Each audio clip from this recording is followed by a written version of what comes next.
Assalamualaikum warahmatullahi wabarakatuh. Bismillahirrahmanirrahim.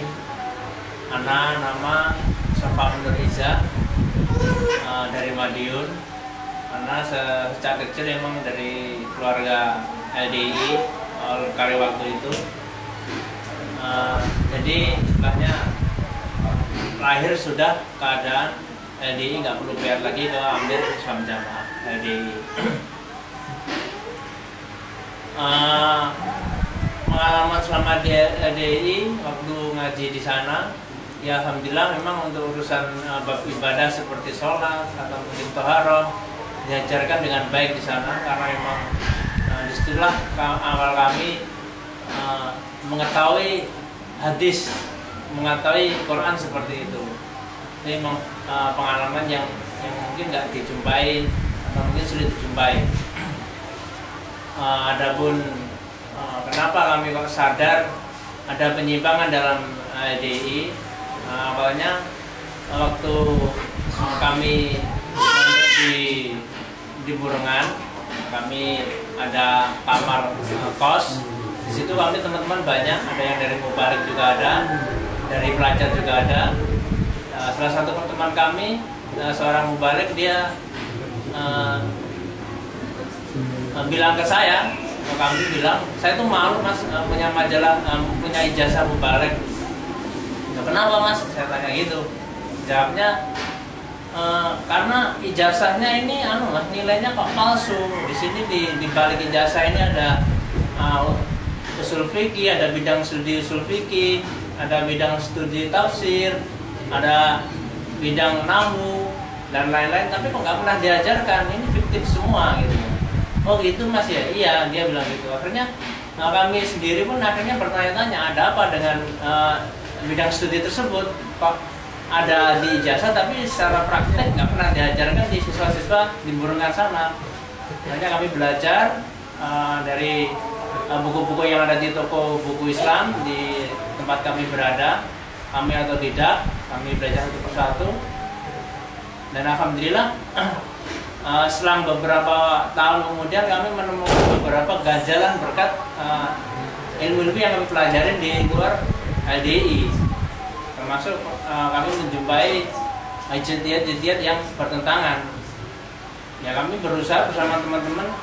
Waktu itu kami berempat dari Madiun yang sering bahas ilmu.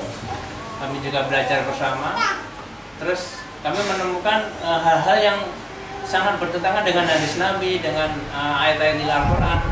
Kami susun rencana untuk istilahnya bertanya kepada ulama LDI, kok ada penyimpangan di sini dalam hal ijtihad atau peraturan-peraturan. Setelah kami menyusun surat, kami layangkan ke pusat ulama LDI di Burengan. Kami belum ada jawaban waktu itu, tunggu 1 bulan kemudian katanya. Setelah kami tunggu-tunggu kok nggak ada jawaban. Di sela-sela kami belajar, setelah kami menunggu jawaban, kami terus belajar, menggali-gali. Semakin lama semakin tampak penyimpangannya. Termasuk yang kami temukan waktu itu adanya hadis-hadis yang dhaif dan bahkan palsu di himpunan Islam Jamaah LDI. Akhirnya kami juga menulis surat yang kedua yang isinya tentang penyimpangan dalam hal ilmu hadis. Ini kok terjadi hadis dhaif dan palsu kok dikatakan sahih. Ini gimana? Kami bertanya ilmu di sana yang benar-benar istilahnya kami membutuhkan jawaban. Kami dan teman-teman menulis, kami sampaikan ke ulama 10. Kami bikin 10 surat, kami sampaikan. Katanya juga menunggu 1 bulan lagi katanya. Jadi surat yang kedua juga katanya 1 bulan lagi. Ya kami tunggu, kami sabar menunggu. Semoga aja ini memang dalam proses pembahasan. Akhirnya kami tunggu, kami juga belajar lagi, terus belajar. Terus bulan yang ketiga, kok kami temukan lagi penyimpangannya. Jadi semakin banyak penyimpangan yang kami temukan, akhirnya kami bikin surat sampai yang kelima, yang isinya berbeda dari segi penyimpangannya, termasuk penyimpangannya termasuk dalam akidah, di mana selama ini kami berkeyakinan selain jamaah kami, selain orang yang berbayat kepada imam kami itu adalah kafir, alias dia bukan Islam, kafir. Walaupun mengaku Islam, walaupun syahadat, walaupun sholat, kalau tidak berbayat kepada imam kami, keyakinan kami waktu itu ya kafir, ya murtad, Islamnya nggak sah gitu. Itu ternyata setelah kami pelajari salah satu kitab tauhid yang ya memang alhamdulillah waktu itu mudah kita dapat di toko-toko buku yang terjemahan, kami pelajari di situ. Ternyata kami temukan itu sebuah penyimpangan yang sangat besar. Kalau di zaman sahabat itu namanya sebuah kelompok Khawarij, di mana kelompok tersebut berani memberontak kepada Utsman karena Khalifah Utsman dianggap sebagai pemerintah yang kafir. Orang-orang yang berbuat dosa dianggap kafir. Itu ternyata di dalam kitab tersebut dijelaskan itu adalah akidah Khawarij. Terus kami belajar lagi, termasuk di situ dijelaskan salah satu penyimpangan yaitu bitonah. Ternyata bitonah yang kami pahami selama ini adalah sama halnya takyah yang ada di Syiah, di mana dihalalkan segala cara untuk berbohong, yang penting tujuan dakwah Islam HDI, Islam Jamaah ini bisa diterima ke masyarakat, bisa diterima di umat Islam dengan cara takyah atau bitonah ala LDI.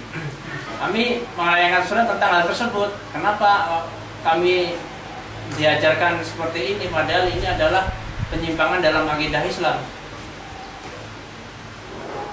Dan setelah surat yang kelima, yang terakhir, kami tunggu-tunggu sampai 1 tahun tanpa ada pembahasan. Tahu-tahu dalam teks bulanan dari Amir, memang di dalam Islam Jamaah itu ada setiap bulan tuh ada nasihat dari setiap Amir, itu memang ada ya. Di tahun 2007 bulan Oktober itu Imam LDI itu mengeluarkan teks, ya di belakangnya itu ada NB, ada tambahan di mana di situ tertera fatwa atau mungkin keputusan dari Islam Jamaah, imamnya Islam Jamaah, hampirnya Islam Jamaah, bahwa 12 nama ini adalah orang yang telah keluar dari Islam Jamaah. Ya termasuk di situ ada tiga nama teman-teman kami dari Madiun, termasuk saya ada di situ yang nomor 2. Jadi itulah bukti bahwa kami itu benar-benar dimurtadkan di situ. Padahal keinginan kami itu tidak ingin keluar, tapi kami ingin menolong saudara-saudara kami di Islam Jamaah. Kami ingin nasihat di dalam untuk menyadarkan teman-teman kami, saudara-saudara kami, bahkan keluarga kami. Tapi para pengurus LDI sudah mencium gerakan kami untuk menyadarkan mereka, untuk mendakwai mereka agar mereka itu belajar Islam itu tidak hanya di sini, tapi banyak Islam. Untuk kita belajar itu banyak jalan, seperti membaca buku, datang di majelis taklim selain kelompok kita. Terus kita jelaskan akidah yang disimpangkan, jadiat yang disimpangkan. Tapi sudah di backlist sebenarnya. Kami dimurtadkan dulu supaya para jamaah dia itu dengan kami itu takut gitu. Dia akhirnya menghindar dari kami. Akhirnya tujuan kami untuk menyadarkan mereka karena memang kasihan karena terjatuh dalam takfiriyah, terus kebohongan, terus banyak hadis-hadis palsu dan lain sebagainya. Itu kami kasihan, tapi ternyata mereka juga takut kepada kami karena ada ijtihad dari Islam Jamaah seperti itu untuk meninggalkan kami, nggak boleh menjumpai kami, tidak boleh berbicara dengan kami. Ya akhirnya kami nggak bisa berdakwah kepada mereka. Jadi itulah yang kami alami setelah kami divonis murtad. Bahkan saya dulu bekerja di bibi kami, bule kami, kerja ikut bule yang memang LDI. Setelah kami divonis murtad, kami juga dikeluarkan dari pekerjaan karena sudah murtad gitu. Nggak boleh kamu kerja di sini, kamu sudah bukan golongan kami, sudah nggak seiman dan lain sebagainya. Ya mau nggak mau ya dengan sadar diri memang ini bukan tempat kami, ya kami pergi.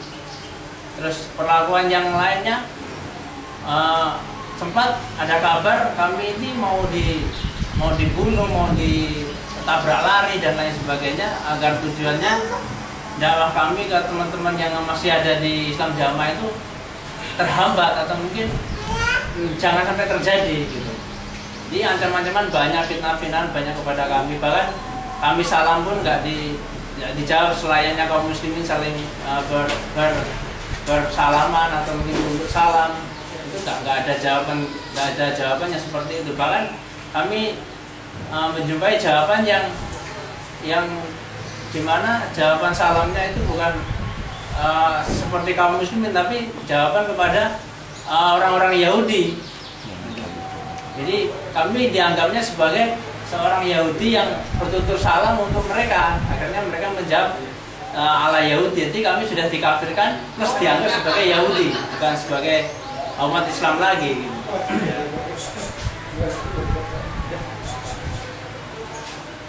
Itulah yang kami terima, yang kami alami, yang kami dari perlakuan mereka terhadap kami. Bahkan kami diasingkan. Adapun dari keluarga sendiri memang separuh dari anaknya Mbah, dari paman-paman dan bude-bude kami, 50% mereka ikut Islam Jamaah LDI. Jadi mereka pun juga menjauhkan diri dari kami, istilahnya ya tidak lagi kami dianggap sebagai sepupu atau mungkin dianggap sebagai keponakan atau dianggap sebagai masih saudara. Itu sudah nggak ada lagi perlakuan seperti itu. Ya sadarlah kami, maklum memang akidahnya mereka seperti itu, kami pun mau menyampaikan, mau berdakwah juga nggak bisa. Ya sudah, bagaimana lagi, sesuatu memang nggak bisa dipaksakan. Adapun hikmah yang kami ambil dari semua ini, dari kejadian kami dari LDI sampai bisa keluar, ya hikmahnya alhamdulillah kita bisa belajar Islam bebas gitu, belajar Islam bebas. Apalagi kami bisa mengetahui kitab-kitab para ulama terdahulu, para ahli hadis itu siapa, para ahli fikih itu siapa, terus mujtahid dalam Islam itu siapa, terus tarikh Islam kami juga tahu. Jadi kalau dulu kami di Islam Jamaah hanya tahunya biografi seorang tokoh itu hanya Nur Hasan, tapi setelah kami keluar dari Islam Jamaah, kami bisa melihat bagaimana perjuangan para ulama